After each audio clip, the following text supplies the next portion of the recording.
Just a few glimpses. I have had some wonderful opportunities in China. My first opportunity actually came as a result of being in Mongolia, which is where this picture was taken. We were participating in an Asia Oceania Camping Fellowship annual meeting and participating in a workshop sponsored by the International Children's Center Nyrumdal. And for those that don't know, Mongolia is celebrating 100 years of organized camping this year with a big celebration coming up at the end of next month. The workshop was actually a workshop for young leaders, a world of leadership into tomorrow. And there were participants from 9 different countries. I had a chance to learn a little cultural history and wear Genghis Khan's outfit. It was wonderful, wonderful in many ways. So participants from 9 different countries, some of them were from China. And as a result of that, the AOCF got an invitation to come to Beijing after the workshop. And so in Beijing, I met Zhao Wei, who had founded an organization with a team of people. The organization at that time was called the Little Angels Action Fund, and it was connecting people with resources, money and time and facilities to civic-minded youth working in school, but really trying to work within the greater community. And so Zhao Wei was helping bridge that gap, and it was wonderful. She was a great leader and went on to form Ideas, which has been a leader in camp education in China ever since. So that Ideas organization ended up being part of the formation of the China Camp the China Camp Education Alliance, the CCEA, now the Children's Camp Education Alliance. And so the team was there building out for a camp or camp-like experience. They were heading out and actually AOCF was invited to go out to the building site at Beida, out near the coast of China. And we arrived, and there was still a hole in the ground, but they were building China speed and ended up creating a program for that very summer in just a couple of months.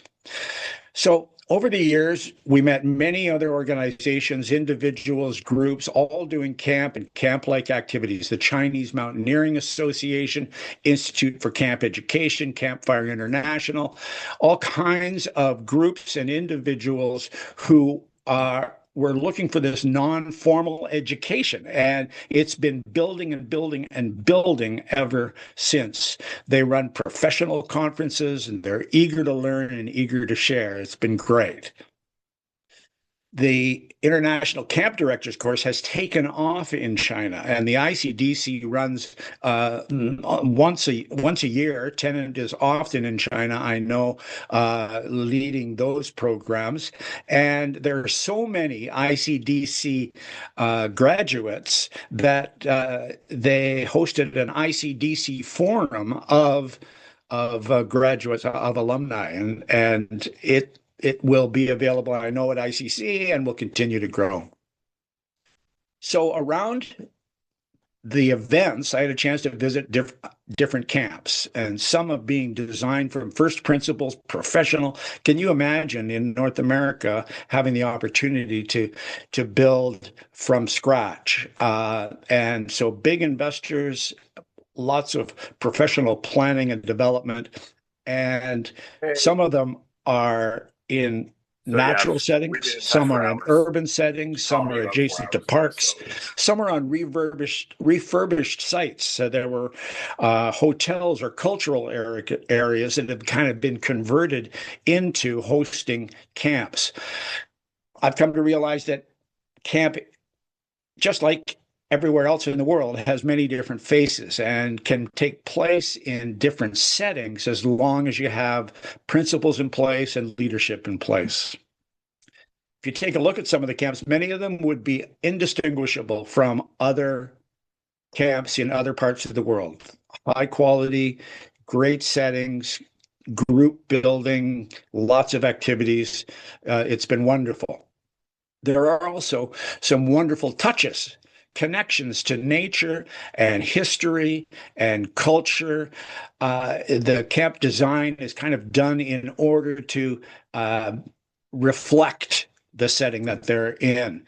The stone quarry in the top pictures there represent an adaptation of a space to provide archery at some point, but also great acoustics for theaters and other presentations at other times. So the ICC Torchbearer program is taking off, and it's I know there are connections all around the world. It's being launched formally in China in May of this year in a kind of grand parade to ICC 2026. It will be great. And my invitation to you is to stick around. So go to the Congress, but also seize the other post-Congress opportunities to visit some camps, meet some people in informal settings, and you won't regret it. It's a wonderful space, a wonderful people, and a great opportunity.